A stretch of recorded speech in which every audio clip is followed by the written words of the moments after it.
আসসালামু আলাইকুম। কেমন আছেন সবাই? আশা করি ভালোই আছেন।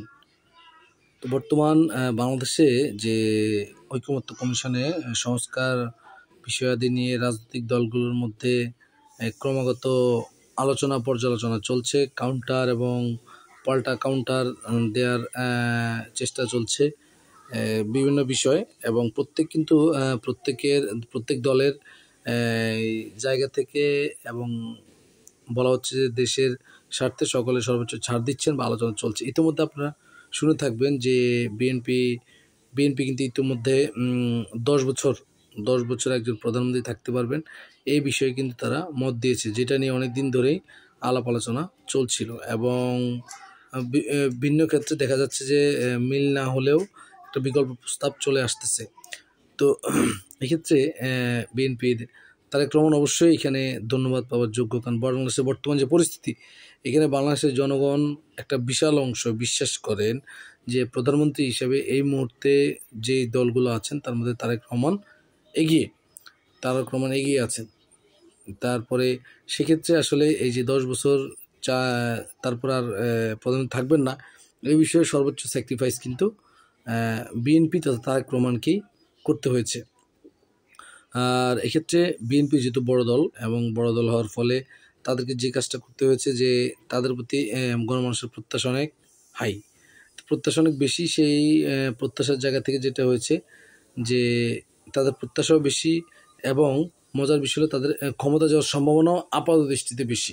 সেগুলো নির্বাচনের সময় বোঝা যাবে, নতুন ভোটার আর বিভিন্ন ফ্যাক্টর আছে, সেগুলো যোগ হলে কী হয়। এখন পর্যন্ত মানুষের মুখে যে অবস্থা বা মানুষের যেরকম কথাবার্তা আছে, তাদের বিভিন্ন চাঁদাবাজি বা আরও বিভিন্ন নেগেটিভ কর্মকাণ্ড থাকা সত্ত্বেও অনেকেই মনে করছেন বা সকলেই বলছেন যে, বা সমাজের একটা বড় অংশ বলছেন যে বিএনপি আসার সম্ভাবনা বেশি। তো তাহলে গতানুগতিক যে ধারা ছিল সেখানে সবচেয়ে বেশি সুবিধাভোগী হলো যে ক্ষমতা আসবে সে, গতানুগতিক যে ধারা আছে সে। তাহলে প্রতিটা জিনিসে সেখান থেকে সরে আসা, তার মানে যে ক্ষমতায় আসা প্রায় নিশ্চিত, তার জন্য কিন্তু এটা ছাড় দেয়া, স্যাক্রিফাইস করা, ত্যাগ করা। আর যারা আসলে ক্ষমতা আসবেন না বা আসতে পারছেন না, তারা কিন্তু একমত হলেই চলছেন, বা আরও ডিফিকাল্ট থেকে ডিফিকাল্ট করা। তারা চিন্তা করছেন কোনটা, যে দেশ পরিচালনা যদি নেক্সট যে সরকার গঠন করবে, সে যদি XYতে সরকার গঠন করে, সরকার দেশ চালাতে চায়, কিন্তু আমরা যদি এক্সের সাথে আর একটু ওয়াই যোগ করে দেই, তাহলে আমরা পিছিয়ে থাকলেও আমাদের পার্টিসিপেশন বেশি থাকবে বা পার্টিসিপেশনের সম্ভাবনা বাড়বে, যেটা ভবিষ্যৎ রাজনীতি এবং আমাদের পার্টিকে ফ্লোরিশ করবে। এটা কিন্তু যারা বর্তমান রাজনীতি করছেন তারা কিন্তু তাদেরও ক্ষমতায়ন কীভাবে করা যায় সেটার উপর ভিত্তি করেই কিন্তু আমরা যেটা দেখছি, সেটার উপর ভিত্তি করেই মূলত এই কাজগুলা হচ্ছে বা সকল প্রস্তাবনা করছেন। তো এক্ষেত্রে যেটা হলো যে এখন দেশটা তো আমাদেরকে একটা জিনিস ভাবতে হবে যে অতিরিক্ত সংস্কার একটা চলমান প্রক্রিয়া, এটা একটা দীর্ঘ প্র্যাকটিসের বিষয়। একটা ভিশনারি জাতি তৈরি করতে হয় একটা সংস্কারকে সাস্টেনেবল করতে হলে, কারণ বাংলাদেশের সংবিধানে অনেক কিছুই নাই। লুটতরাজ নাই, চুরি নাই, ছিনতাই নাই, গুম নাই, খুন নাই, আয়নাঘর নাই। আমরা কিন্তু সেগুলা দেখেছি, এগুলো কিন্তু সংবিধানে ছিল না। আসলে এটা একটা প্র্যাকটিসের বিষয়। এই গণতন্ত্র এইখানে আমাদেরকেও কিন্তু একটা নাগরিক ভিত্তিক সমাজ কিন্তু আমাদের 5ই আগস্টের পরে দরকার ছিল, এখনও কিন্তু আমাদের দরকার। আমাদের কিন্তু একটা নাগরিক ভিত্তিক রাজনীতির দরকার, যে আমরা কিভাবে সমাজটাকে এগিয়ে নেব, আমাদের দেশটাকে এগিয়ে নেব।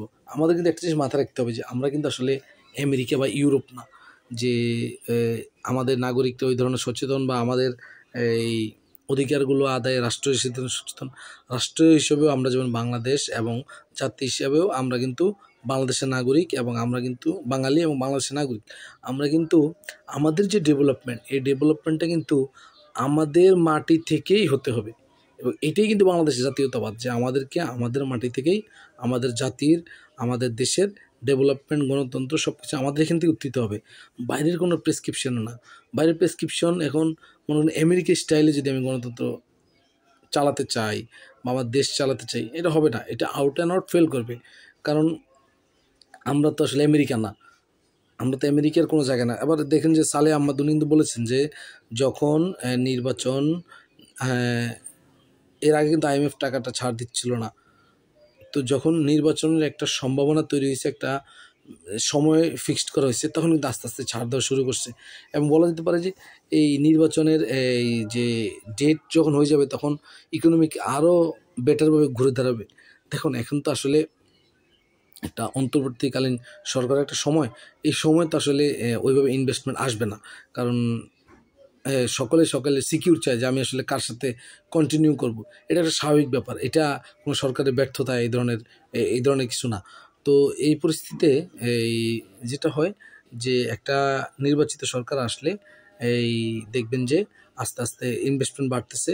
আর মোট কথা হলো নির্বাচিত সরকার কিন্তু সেক্ষেত্রে একটা দায়বদ্ধতার ভিতরে থাকে। এখন যেখানে হয়, এখন এই সরকারটা কিন্তু আমাদের সকলের সরকার, সকল রাজনৈতিক দলের সরকার, সকল জনতার সরকার। যার ফলে ওনাদের কিন্তু কোনো অপরাধ হইলেও বা ভুল হলেও আমাদের কিন্তু ডিফেন্ড করতে হয়। রাজনৈতিক দলগুলো কিন্তু তাকে ডিফেন্ড করতে হয়। তো নির্বাচিত সরকার আসলে ডিফেন্ডের ওইভাবে থাকে না। তবে দল গানা হলে এই বিষয়ে আসলে তেমন কিছু বলার নাই।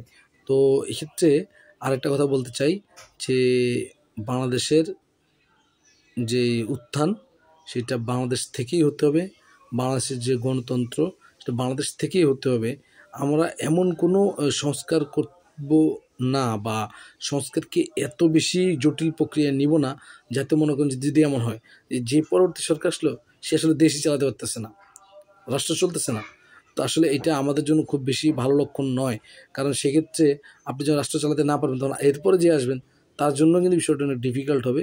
এবং আমাদের কিন্তু ইকোনমিক্যালি আমরা অনেক পিছিয়ে পড়বো এবং বিশ্ব রাজনীতি কিন্তু আমরা অনেক পিছিয়ে পড়বো। আর চারদিক থেকে বিশ্ব রাজনীতির যে পরিস্থিতি তো দেখতে পাচ্ছেন, ভারত পাকিস্তানের পরে ইরান ইসরায়েল যুদ্ধ, তারপর এইসব পরিস্থিতি নিয়ে এখন কিন্তু জাতিগত যে একতা, সে একতা কিন্তু অত্যন্ত জরুরি। না হলে কিন্তু আসলে অভ্যুত্থান পরবর্তী এই পরিস্থিতিতে আমাদের টিকে থাকা অনেক ডিফিকাল্ট হবে।